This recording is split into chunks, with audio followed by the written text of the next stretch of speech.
unmitigated gall of those Knuckleheads of Liberty podcasters, daring to voice opinions outside the mainstream of accepted thought. Listen if you dare. It's angry, it's funny, it's even sometimes sad, but it's always based on freedom and justice, as you will see. Here's our host, Jason McPhee.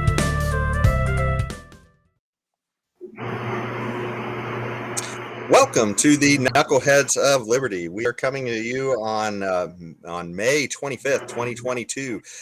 Just staggering through this horrifying administration, just one day after another.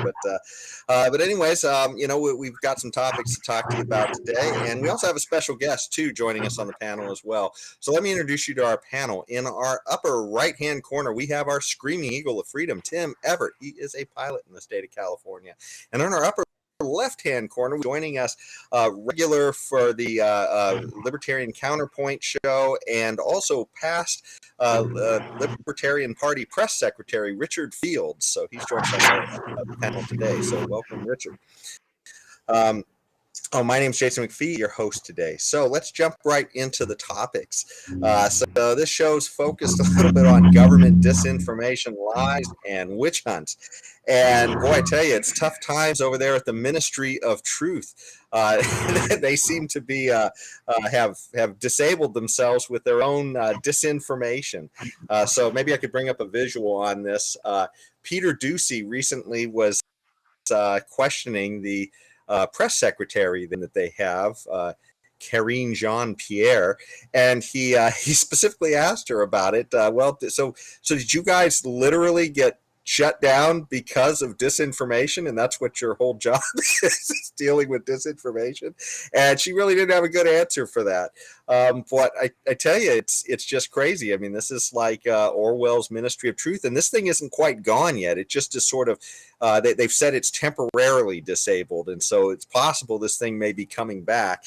But just to give you a little background on it, before the thing tanked, their would-be Chief Inquisitor Nina Jankowicz, she was recently caught saying that they should start having Twitter edit other people's tweets, just have verified users out there editing other people's, essentially. So just really crazy, terrifying stuff. So what do you guys think about all this crazy Ministry of Truth? And I tell you, Biden just can't even he can't even do his authoritarianism, right?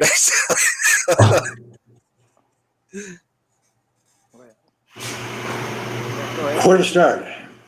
Go ahead, Tim.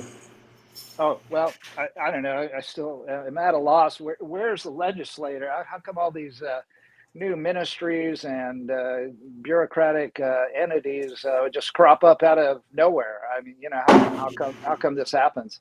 I thought we had a government with three different branches, some kind of separation of powers or something. I thought that's the way it worked. But I obviously, somebody in my upbringing, my schooling, it must have been those Irish Catholic nuns from St. John's Catholic School that informed me that we have a government with three separate branches. I did not know that the real truth of the matter is we have a monarchy now, and we just have top-down central planning from brilliant people like Joe Biden that are there to tell us what's true and what's not true.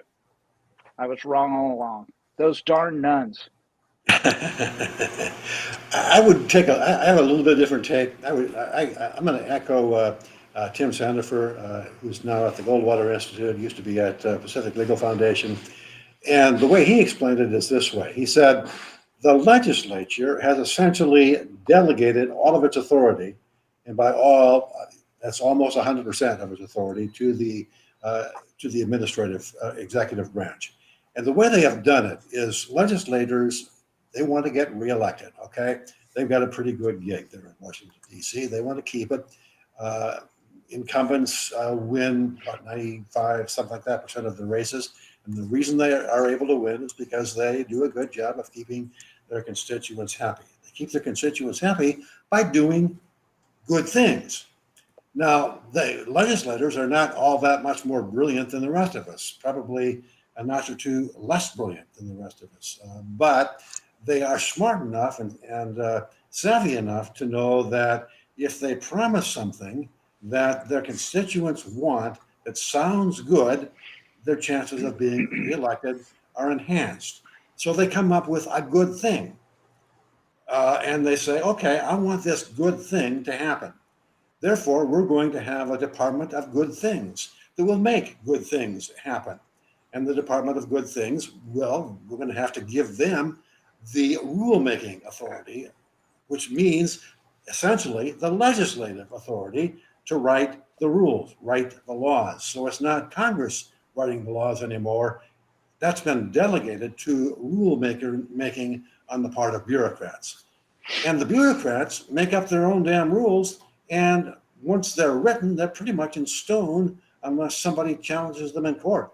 It's really, really difficult to overturn a regulatory decision. And in the case of the Disinformation Board, the good thing is we want to make sure that, well, first of all, you got Homeland Security. Homeland Security is, the good thing there is we want to make sure that everybody is safe from terrorists, okay? And the way that's turned out to be in practice is terrorists, like people who are complaining to school boards about the wokeism in their public schools curriculum. You have terrorists who don't obey the party line, Democrat, Republican, are heterodox in their political views. You have people who are lying.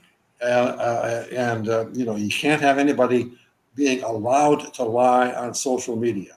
If somebody lies on social media, like Biden does, or like Trump did repeatedly, that's not okay.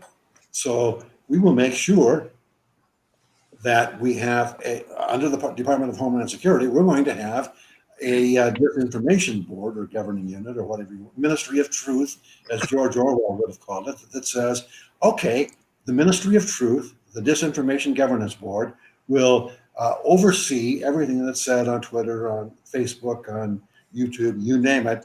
And if we find something that we don't think is truthful, we will make sure that it either gets changed or gets censored or goes away one way or another. We will be the arbiter of truth and thereby prevent or protect the general American public from being lied to. That's what's going on. And of course, what that, the question that begs is, who the hell are these people to say we have an ultimate monopoly on truth?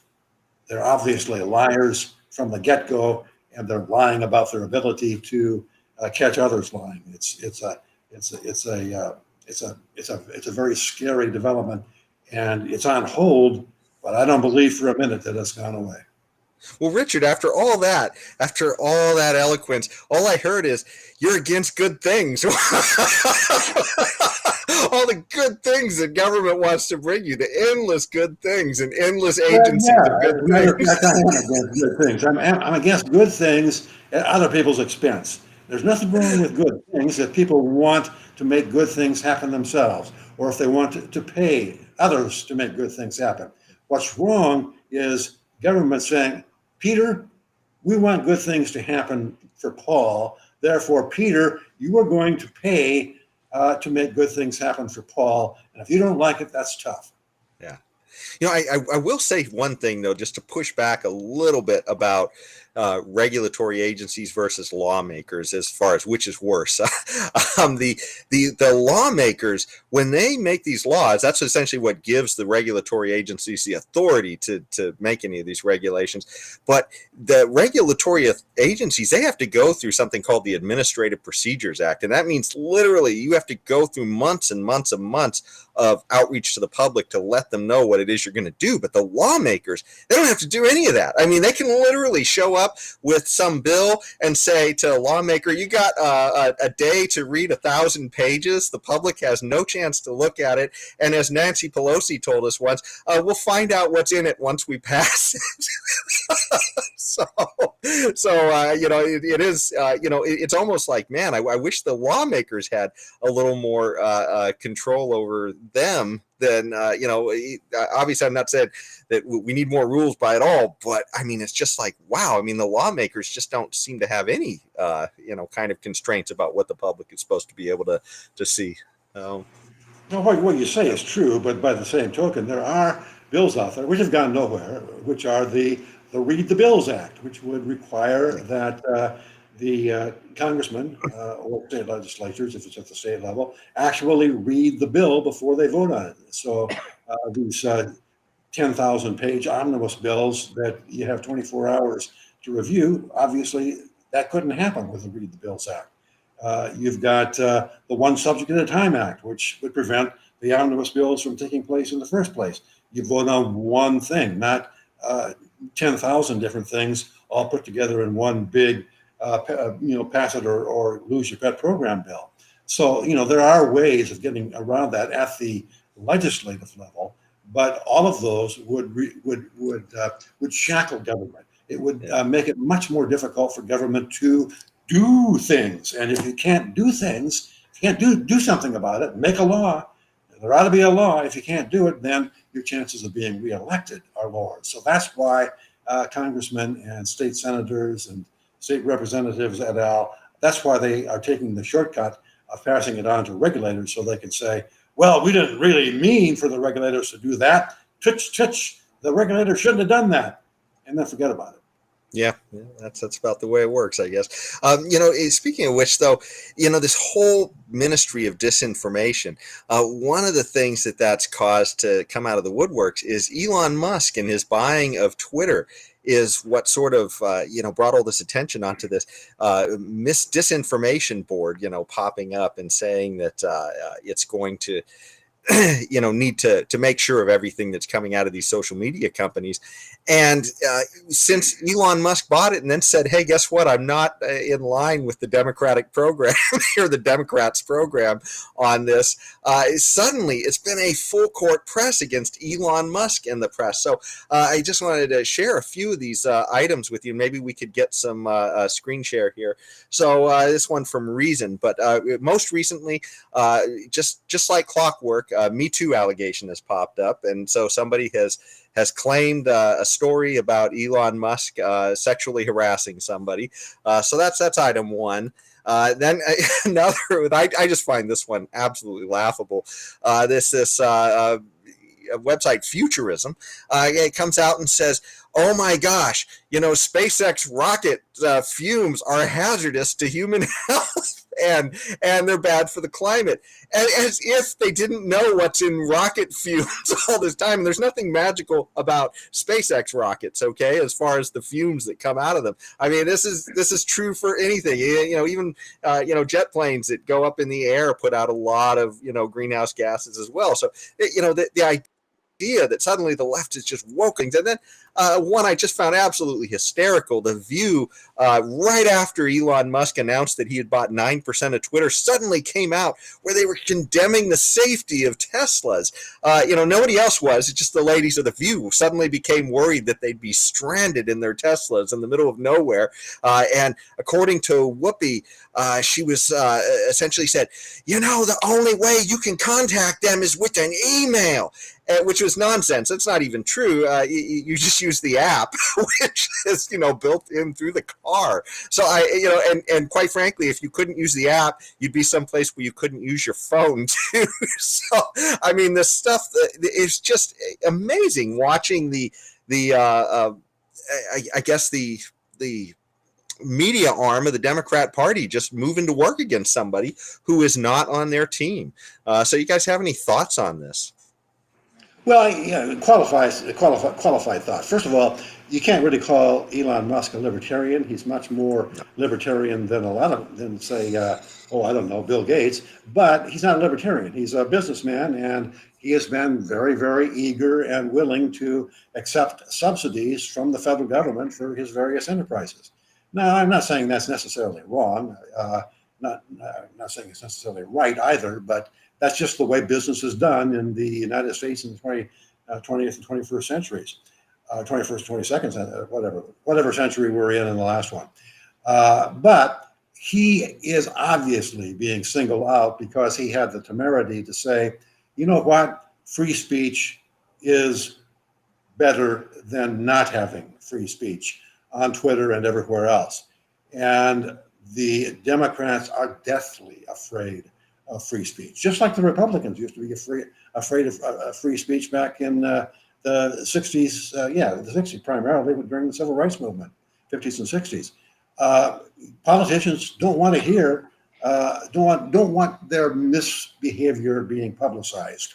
Right now, it's the Democrats that are afraid of their misbehavior being publicized, but as soon as Republicans are in control, it'll be Republicans being afraid of their misbehavior being publicized. So politicians in general are against free speech. The ones that make the biggest noise are the ones who happen to be in power at the time. So I absolutely salute the courage of Elon Musk for knowing that he's putting his neck on the line when he comes out and says, I'm going to reinstate free speech on Twitter. I'll even let Trump come back. I mean, the more you let free speech reign, the more the idiots in the world expose themselves. And that's true of Trump. It's true of Biden. It's true of all politicians. The more airtime they get, and certainly true of Kamala Harris, the more airtime they get, the more exposure they get, the sillier they sound, and the better off we all are. The more it's clear to even the slowest among us that we're watching emperors who have no clothes. Well, I wonder if Nancy Pelosi's jet emits toxic fumes that are bad for the environment. Her private jet that she flies in around. I don't know. Maybe they ought to put a curtail that some way or other. But anyway, yeah. And then, well, it's expected. And this guy got himself into it. But which I applaud him as Richard does.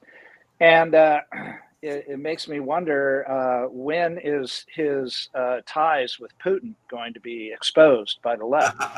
I mean, it's about time. They did it to Trump. They did it to Tulsi. It's about time they did it to Musk. It seems to work too, because all my liberal friends seem to buy it hook, line, and sinker every time. I mean, they just love somebody controlled by Putin is behind every rock and tree, as is a white supremacist. And what's the other one? I don't know. Anyway, there's a whole laundry list of them that are, in everywhere, at all times. In the 50s, the left used to make fun of John Birch's Republicans, saying there's a commie under every bed. Yeah, there you go. Now it's reversed. Yeah. Well, James, can I get the image up real quick too? This is something an insight Musk had that he put out early on with as he started before he made his move with Twitter and such. But he was trying to lay out for the public exactly where his political beliefs have gone over. And so they show this first one in 2008, and he actually shows himself as being a little left of center. And he's saying right here, this is me, and this is the left, and this is the right. And then the left just takes off to the far, far, far left. And suddenly they're calling Musk a bigot. Here's the Senate or center, and Musk just somehow finds himself now on the right, not because he moved, but because the left has moved so much. And I think we've all experienced a little of that in these last few years. Yeah, they moved the bar over to the left there. They moved that bar, so center moved with it. Gotcha. Yeah, looks interesting. Yeah. Well, anyways, this all sufficiently triggers me, Tim, for one of your good guys with guns talks. Oh, okay. Oh, these are always.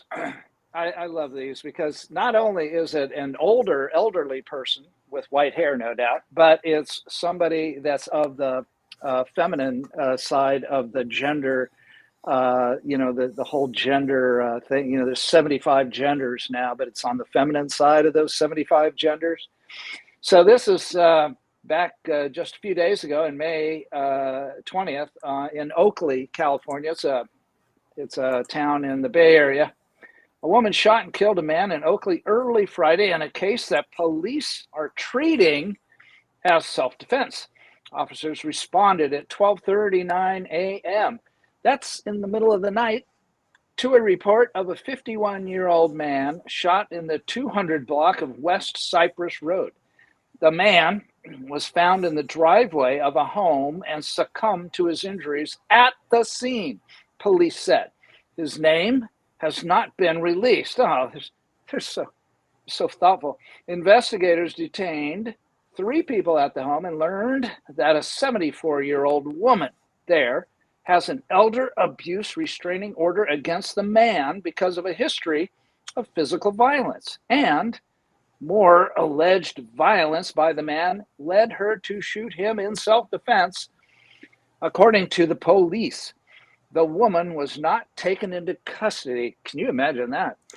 Oakley police are asking anyone with information about the case to call them at, and then they put 2 phone numbers in there. I guess they're trying to build a case against the 74-year-old woman come hell or high water.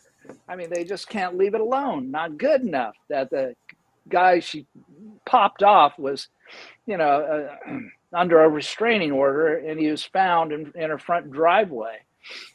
So anyway, and this was written up in some Bay Area newspaper, so they leave out all the juicy details. I'll tell you about how she, what gun she used to pop this guy off.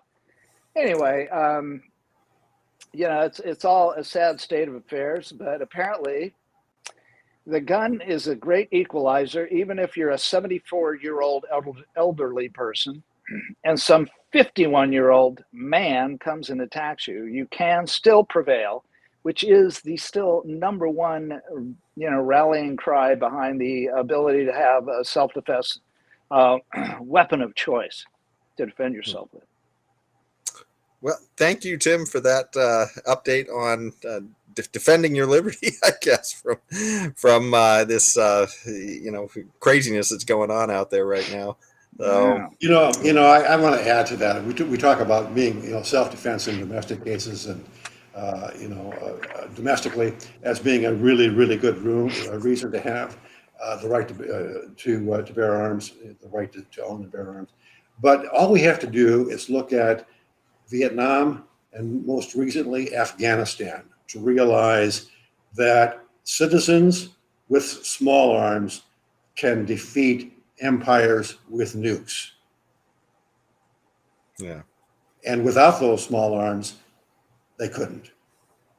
Yeah. Maybe that's why Ukraine decided to hand out a bunch of AKs to their citizenry, because they were previously disarmed. Something about that. And they want to disarm us, of course, after the recent tragic school shooting. And they, of course, the first thing they go after or want to go after is, the so-called semi-automatic rifles capable of firing 223 with each trigger press. So, and of course, I'm drawing that out a little bit.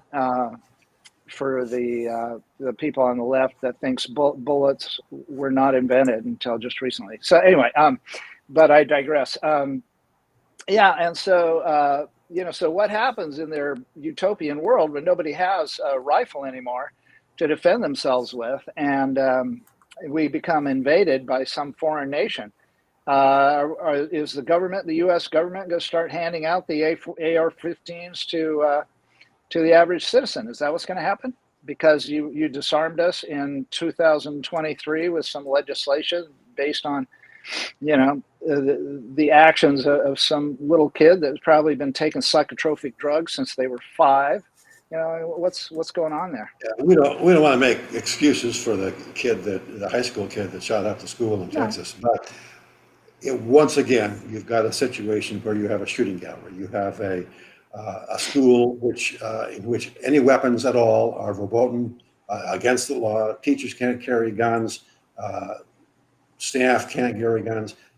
There is absolutely no risk to a gunman walking into any school in the country, pretty much, unless they have a police presence, and some of them do, and just opening fire. If you have people in places like that can shoot back, the incidence of these kinds of mass shootings goes down tremendously. You don't have these kinds of incidents in places where people are allowed to concealed carry. It just doesn't happen. Yeah. Yep. Good point. Good point. He was.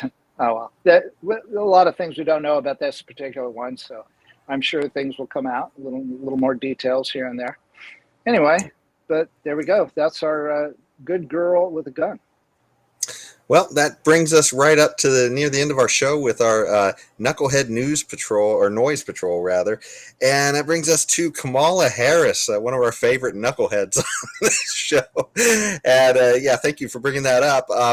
And so recently, she was talking about togetherness and bringing us together. And so she said in this quote, she said back on May 14th, she said, actually, there's just a little more to, so let me read this here. Our world is interconnected and interdependent. That it is especially true when it comes to the climate crisis, which is why we will work together and continue to work together to address these issues, to tackle these challenges, and to work together as we continue work operating from the new norms, rules, and agreements that we will convene to work together on to galvanize global action.